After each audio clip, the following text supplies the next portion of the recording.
Pour sa première sortie à l'intérieur du pays, le président du Conseil national pour la sauvegarde de la patrie, chef de l'État, le général de brigade Abdraman Chani, a choisi la région de Tillabéri qui subit fréquemment des incursions de groupes armés non étatiques, des terroristes en d'autres termes. C'est connu de tous en raison de sa situation géographique qui la place dans la zone des trois frontières, zone de prédilection des terroristes. La région de Tillabéri est l'une des régions du Niger la plus exposée à ces incursions et dont les populations continuent à payer un lourd tribut. Pour le chef de l'État, c'est une situation qui le préoccupe au plus haut degré. En plus des déploiements permanents des forces de défense et de sécurité dans cette zone, le général de brigade Abdraman Chani a tenu à exprimer par sa présence physique sur le lieu cette préoccupation.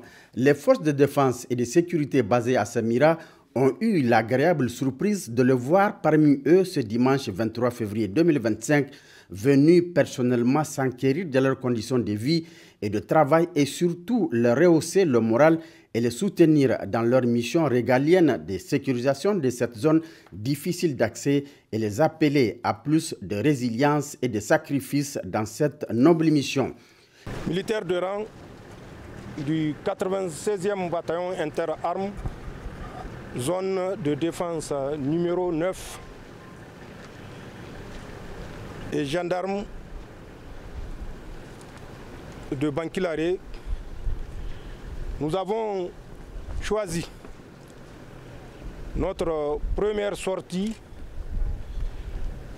avec les autorités militaires de la consacrer à votre zone. Ceci pour deux raisons essentiellement. La première raison, et comme vous le savez tous, il y a 4 mois de cela, le village de Libri a fait l'objet d'une attaque barbare ayant entraîné la mort d'une vingtaine de compatriotes et la destruction de leur habitation. Suite à cela, et sous proposition des plus hautes autorités militaires, il a été décidé d'affirmer une fois de plus l'autorité de l'État sur l'ensemble de notre territoire. Et pour ce faire, bien sûr, 2 actions sont indispensables, à savoir la reconstruction du village détruit, mais également la sécurisation à travers le déploiement des forces et les travaux d'aménagement du terrain. C'est en ce sens que le génie a conduit une mission qui a duré environ 1 mois pour faire les travaux d'organisation de terrain, suite auxquels votre bataillon a été redéployé pour assurer la sécurité. Deuxième point, c'est justement le redéploiement qui était indispensable, puisqu'on a beau reconstruire, tant que la sécurité n'est pas assurée, les mêmes individus qui ont détruit vont revenir. Et c'est là votre mission principale, sécuriser les compatriotes. Nous sommes venus donc pour constater les conditions dans lesquelles vous assurez cette mission et soyez-en remerciés puisque les compatriotes de Libri que je venais de quitter m'ont affirmé, y compris la SML, que leur sécurité est assurée. Vous assurez pleinement cette mission. Nous sommes conscients des difficultés parce qu'il suffit de regarder le terrain, on voit la configuration. Mais rassurez-vous que cette mission que vous exécutez, le commandement qui vous accompagne l'a exécutée peut-être il y a 10, 15, 20 ans de cela. Donc il est pleinement conscient que pour chaque mission, elle doit s'adapter à un contexte et chaque contexte est créé par des antagonistes qui évoluent en fonction des intérêts stratégiques ou géostratégiques. Donc l'ensemble de la chaîne de commandement est consciente des difficultés, non seulement logistiques, mais surtout humaines pour assurer cette mission que vous assurez aujourd'hui avec efficacité. Notre visite, une fois de plus, est d'intérêt puisqu'elle nous permet d'apprécier des visus. Comme on le dit en Hausa, Gani Yakoriji. Et par principe, le militaire, c'est celui-là même qui ne fonce pas à l'aveuglette ou à l'aveugle. C'est quelqu'un qui a toujours un ordre préparatoire à mettre, quel que soit l'échelon, avant d'entamer tout mouvement. Que ce soit un mouvement de contre-attaque ou un mouvement de sécurisation ou un mouvement de patrouille simple de présence ou de reconnaissance. Donc, nous prenons conscience qu'il faut faire tout ce travail-là et que ce travail prend du temps et que souvent c'est ce temps qui est mal apprécié par les novices et qui voient que l'intervention n'est pas immédiate.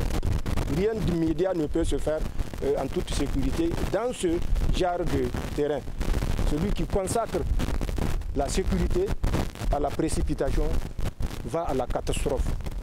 Et c'est pourquoi chacun doit prendre conscience et à travers les images, ceux qui sont à l'arrière prendront conscience des difficultés auxquelles vous êtes confrontés et que nous sommes déterminés, Inch'Allah, à redresser tous ensemble. Une fois de plus, je remercierai le commandement qui n'a lésiné sur aucun moyen pour vous permettre d'assurer le minimum pour la sécurité de notre population ou de nos populations. C'est une responsabilité régalienne de l'État nigérien.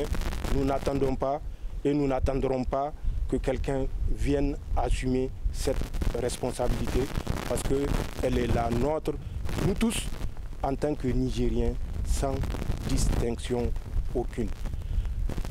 Bonne chance, du courage dans l'exécution de votre mission. Sachez que le commandement sera toujours à vos côtés et fera ce qui est possible, puisque nous sommes dans un pays où les urgences sont énormes et elles sont multiples. Mais la première urgence, c'est celle d'avoir une défense solide. Et cette défense-là, l'expression de cette défense, c'est à travers les forces de défense et de sécurité dont vous êtes une composante. Et par rapport à ça, et je le répète, nous ne lésinerons sur aucun moyen pour vous permettre, dans les conditions supportables par l'État nigérien, d'assurer pleinement les missions qui sont des missions régaliennes, celles de la protection de notre territoire. Et nous sommes encore plus édifiés sur la tâche qui est devant nous tous, en tant que citoyens tout court ou en tant que responsables d'un emploi ou d'une fonction dans le domaine de l'administration, qu'elle soit militaire ou civile. Bonne chance au commandant de bataillon, à son encadrement et à l'ensemble des hommes du bataillon. Bonne chance à la zone de défense numéro 9, qui est la première zone que nous avons visitée, notamment dans le cadre du théâtre des opérations, et qui ne sera certainement pas la dernière zone que nous allons visiter, Inch'Allah. Merci beaucoup et du courage dans l'exécution de votre mission.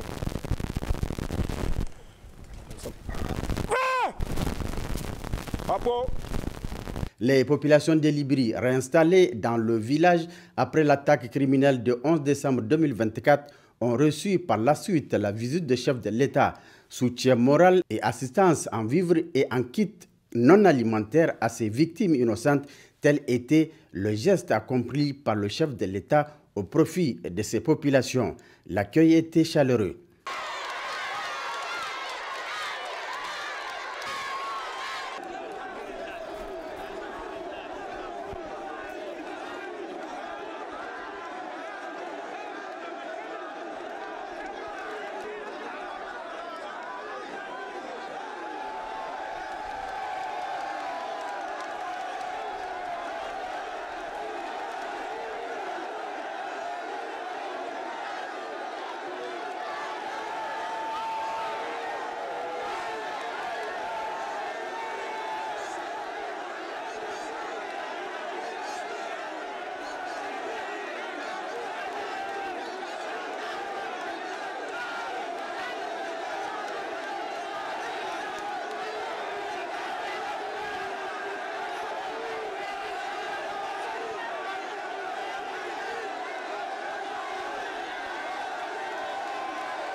À l'usine de la société des mines du Liptako qui exploite l'or, où il s'est rendu également, le chef de l'État a rencontré les travailleurs qui n'ont pas manqué de présenter certaines doléances qui, une fois prises en compte, vont permettre à la société de mieux contribuer au développement économique de notre pays.